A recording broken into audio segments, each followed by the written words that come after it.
계속해서 대구 경북 소식 전해드립니다. 대구와 경북 지역은 대체로 맑은 가운데 폭염이 이어지고 있습니다. 오늘 낮 최고 기온은 대구와 포항이 35.4, 경산이 35.6, 구미와 안동이 32.9도 등 30도에서 35도의 분포로 어제와 비슷하거나 조금 높았습니다. 현재 대구와 영천, 경산 등 5개 시군에는 폭염경보가, 구미와 김천 등 11개 시군에는 폭염주의보가 내려져 있습니다. 대구 기상대는 내일도 대체로 맑은 가운데 오늘과 비슷한 더위가 이어지겠고 일요일부터 장마전선의 영향으로 비가 내렸다 그쳤다면서 다음 주에는 3, 4도가량 낮 기온이 떨어질 것으로 보고 있습니다. 식물도 더위를 먹는다는 사실 아십니까? 이 과수나무 같은 경우에는 너무 더우면 생장이 정지돼서 품질까지 떨어지는데요. 시원한 땅속 온도를 이용한 장치가 이런 문제를 해결해주고 있습니다. 이상석 기자가 보도합니다. 김천에서 30년째 포도 농사를 짓고 있는 정창화 씨 포도밭에는 여느 포도밭과 달리 비닐관이 곳곳에 깔려 있고 시원한 바람이 쏟아져 나오고 있습니다. 지하 1.5m 깊이에다 지름 60cm의 관을 300m 정도 묻어 분사된 물과 바깥 공기를 통과시킨 것입니다.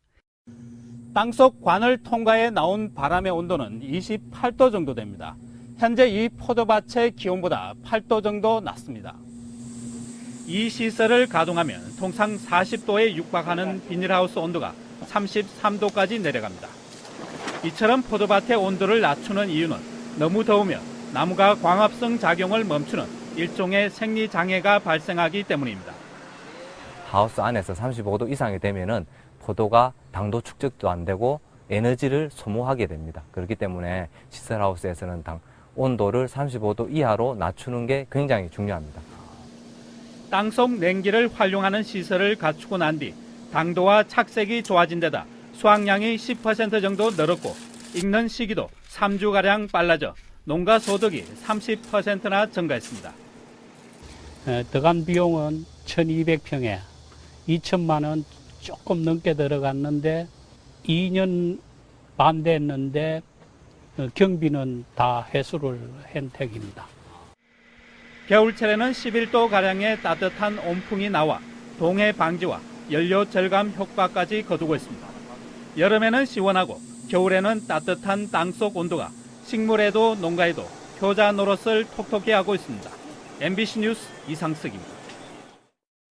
대구시의회 남부권 신공항 추진특별위원회는 정부의 신공항 건설 수요조사와 관련해 지난 2011년 잘못된 수요조사로 신공항 건설 백지화에 단초를 제공한 국토연구원 등 당시 용역 수행기관을 배제하라고 정부에 요구했습니다. 또 정부는 용역 수행업체를 선정할 때 대구시를 비롯해 영남권 5개 시도에서 추천한 평가위원들의 의견을 적극 반영하고 수요조사와 입지 선정 등 모든 절차를 객관적이고 투명하게 진행하라고 촉구했습니다.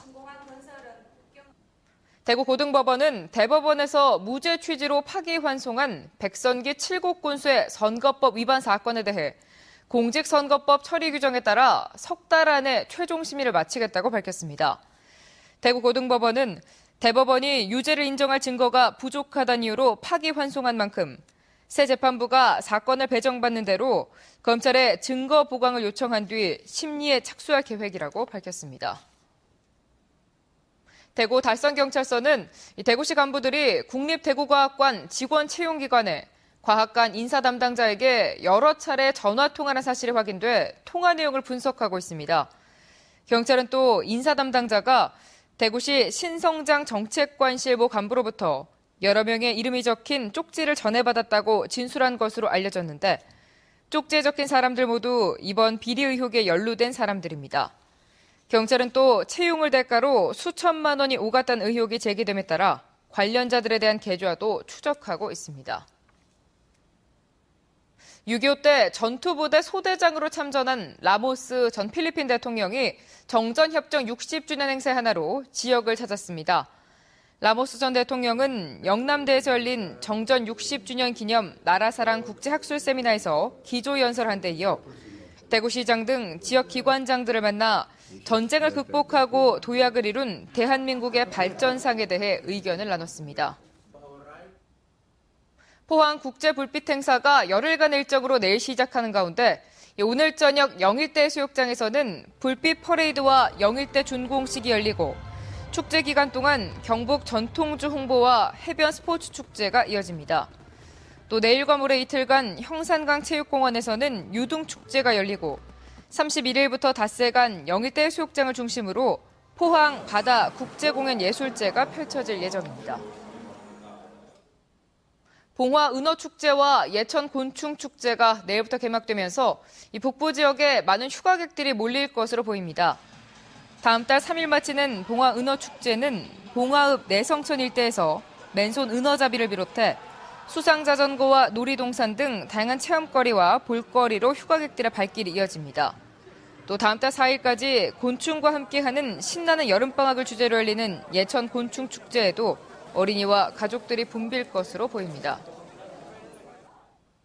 대구지방법원은 상습 성폭력 혐의로 기소된 22살 최모 씨에 대해 징역 20년을 선고하고 10년간의 신상정보 공개와 20년간 위치 추적 장치 부착, 그리고 대구 지역에서는 최초로 3년간의 성충동 약물 치료를 명령했습니다.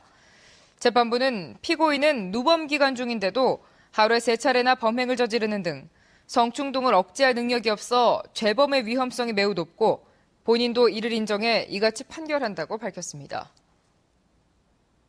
대구지검 서부지청은 척추수술 의료기기 생산업체로부터 현금과 외제차 등을 리베이트로 받은 정형외과 의사 47살 A씨를 구속했습니다.